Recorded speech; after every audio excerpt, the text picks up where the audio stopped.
Tendência 92. São 8h10, 8 horas e 10 minutos. A gente agora, já estamos aí com ele? Contato com o João Fernando Silva, o nosso analista, o nosso consultor aqui para investimentos. João, tudo bem? Bom dia, seja bem-vindo. Hoje é um dia diferente para a participação do João, né? Mas já vamos explicar, né? Porque amanhã nós teremos aqui nesse horário o presidente da Câmara, o vereador Tiago Almeida, vai estar nesse horário aqui, né? Então, o João, a gente antecipou a participação do João, não poderíamos perder a participação dele nesta semana, devido a uma questão bastante interessante para que nossos ouvintes prestem atenção, que é a questão, né, João, dos ativos, os principais ativos para investimentos neste ano de 2026. É isso que você tem para trazer para a gente? Seja bem-vindo. Bom dia, pessoal. Bom dia, Bittencourt. Bom dia, Gilson. Bom dia, Paulinho, que está na mesa aí, todos que estão nos escutando. É isso aí mesmo, pessoal. 2026, o que a gente pode esperar? Quais são os ativos que vão performar? O que a gente pode esperar desse ano? E uma coisa muito interessante é que se em 2024 alguém falasse que iria acontecer o que aconteceu em 2025 com a Bolsa Brasileira, com a Bolsa Americana, Bitcoin, a gente não teria apostado, a gente teria apostado com certeza no contrário e não teria tido o resultado que teve. E aí você precisa se posicionar para tentar pegar um pouco de cada coisa. Não adianta você querer dar aquele tiro certeiro, né? Acertar lá o narizinho da mosca, porque na maioria das vezes você acaba quebrando a cara, né, pessoal? Exatamente, exatamente. Vamos dizer assim, o mercado aí de investimentos, né? Ele oscila bastante, né? E muita gente não entende, né? Não entende muito como é que funciona isso aí. Fala um pouquinho para nós, João, dessa oscilação, por que acontece tudo isso aí e quando é a hora realmente de investir. Porque tem gente que pensa que começou a subir, aí vai investir. Na verdade, acho que é o contrário, né? É isso aí, pessoal. A percepção muito errada de mercado é que mercado é um lugar onde você vai comprar ação do banco X por 10 e quando ela subir a 15 você vai vender. E não é assim. É muito simples para qualquer um entender. Quando a gente fala de investimento, é a mesma coisa de você estar investindo numa empresa. A empresa ela tem um tempo de maturação, ela tem um horizonte de crescimento ou não dentro do mercado. Então, quando a gente está investindo, a gente fala de longo prazo. Existem os operadores, né, de tendência, operadores de especulação, que são os operadores de curto prazo. Coisa que eu, particularmente, não gosto de fazer. Mas, pessoal, falando assim bem objetivamente em relação do que a gente pode esperar em 2026. Bom, Brasil, ano de eleição, né, a gente tem Copa do Mundo, a gente tem 11 feriados dentro do Brasil, a gente tem uma taxa Selic que está muito alta, a gente tem o IBCBR de novembro agora que veio acima do esperado, né, jogando água aí na expectativa de baixar a Selic agora na próxima reunião do cupom. Então, o que a gente pode esperar? A Bolsa continua surpreendendo, a Bolsa brasileira está com um crescimento agora no começo do ano de mais ou menos 7%, Bitcoin em dólar crescendo 2% e a Bolsa Americana, o SP500, mais ou menos no 0 a 0. O que a gente pode esperar, pessoal?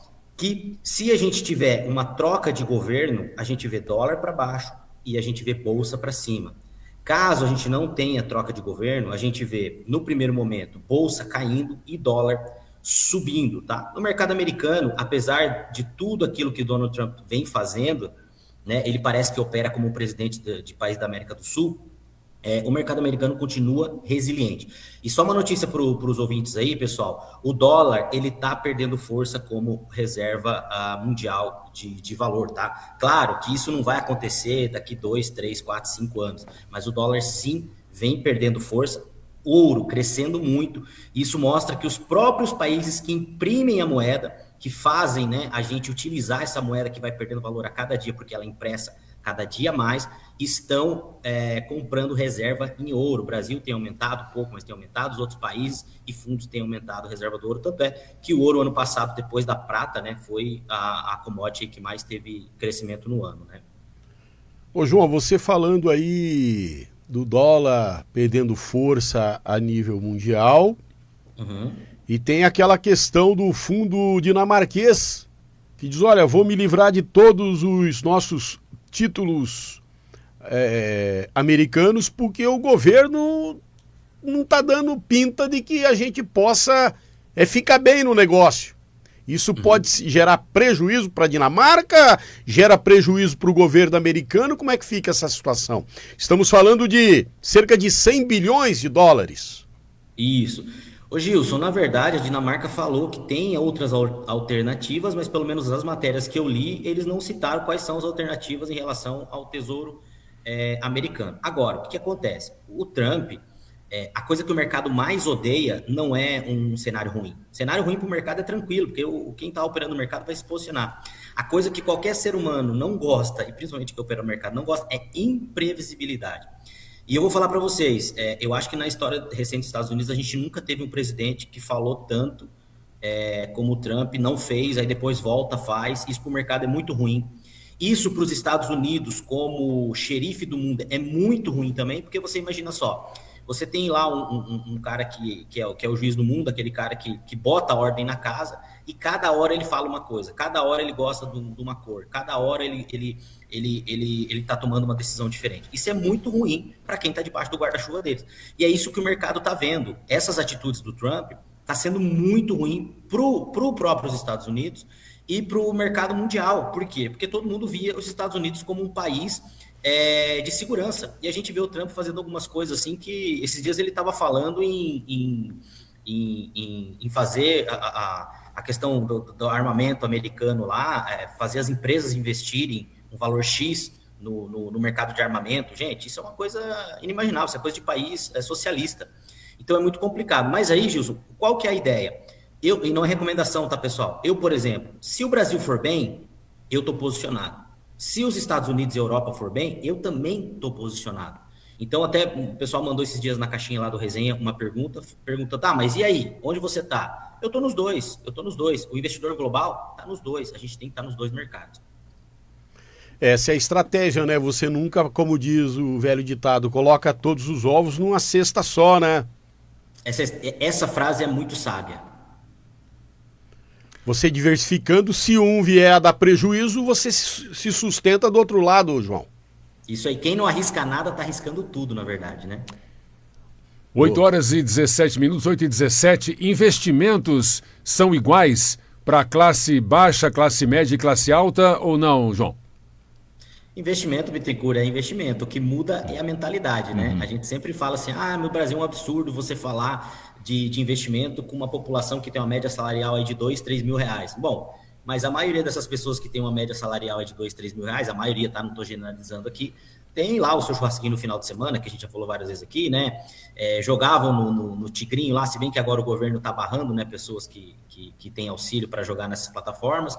Então, assim, o investimento, pessoal, está na cabeça. Quando você começa a investir, o mais importante não é o valor que você está aportando todo mês, é a mentalidade que você está criando. E a primeira coisa que você começa a desenvolver, o dia que você começa a investir, é pensar assim, nossa, quanto que eu ganho? O que eu preciso fazer a mais para ganhar mais? Onde que eu preciso estudar? Muda a cabeça da pessoa. E aí, né, a gente tem algumas frases lamentáveis, né, aqui no Brasil, de grandes líderes, né, do nosso presidente, falando que pobre não tem que estudar, né? É uma barbaridade, né? É cada uma, né? E toda semana vem uma pior. 8 e 18. Então, João, principais ativos para 2026, para a gente fechar? Olha, na minha percepção, o mercado americano é onde o mercado global está. Taxa de juros lá está diminuindo, muita oportunidade para REIT, muita oportunidade para ações. Até coloquei no nosso grupo do Resenha lá, né? Que eu estou me desfazendo dos treasuries que eu tenho americano, estou começando a investir em REITs. Eu acho que tem um gap de alta muito bom em alguns ativos lá. Mercado brasileiro, como eu sempre falo, tem que ter, eu tenho, não vendo o que eu tenho aqui, né? E é olhar, lembrando, tá, pessoal, não é recomendação. A galera sempre me pergunta lá, e aí, qual que é o investimento bom? Onde que eu posso investir? Eu vou comprar Bitcoin. Eu pergunto, você conhece Bitcoin? Não conheço. Então, não invista. Você precisa primeiro saber aonde que você está investindo, conhecer aquilo que você está fazendo. Não vá pela conversa dos outros. É isso aí, dá uma pesquisada, né? Tem muito material na internet, muito material bom, muita gente boa falando sobre o assunto. Um deles é o João Fernando, né? Seguindo aí algumas dicas, não recomendações, mas dicas, né? De uma coisinha ou outra aqui que pode estar melhorando, né? Você falou do ouro, né? Mas aí como é que vamos dizer, como é que o povo compra ouro? Olha, se você abrir conta numa corretora, Bittencourt, você pode comprar um ETF que replica o preço do ouro, né? Se bem que Não é o ouro físico, né? Explicar para o pessoal aí, né? Não é ouro físico. Se bem que na minha concepção, o ouro é mais ou menos como o Bitcoin. Na minha, tá, pessoal? Essa é a minha opinião. Não vale a pena você ter Bitcoin para deixar numa corretora. Você tem que deixar encarteirado numa carteira, né, de detenção sua. E o ouro também. Se eu fosse investir em ouro, eu não tenho ouro, não invisto em ouro. Se eu fosse investir em ouro, eu investiria em ouro físico. Ah, mas é muito difícil de cuidar, tem que guardar. Eu não investiria em ETF. Mas é um ativo, você pode, entrou no home broker da corretora, lá tem vários ETFs que você pode comprar, índice que vai replicar ouro. Bem simples. Exatamente. 8h21. João, obrigado, tá? Mais uma vez pela participação. Semana que vem tem resenha e tem também material novo no portal? Isso aí, saiu matéria essa semana, uma matéria bem interessante sobre o Bitcoin. Tá lá até Bitcoin, a pirâmide do Bitcoin. Leia lá o nosso artigo no portal da Estúdio.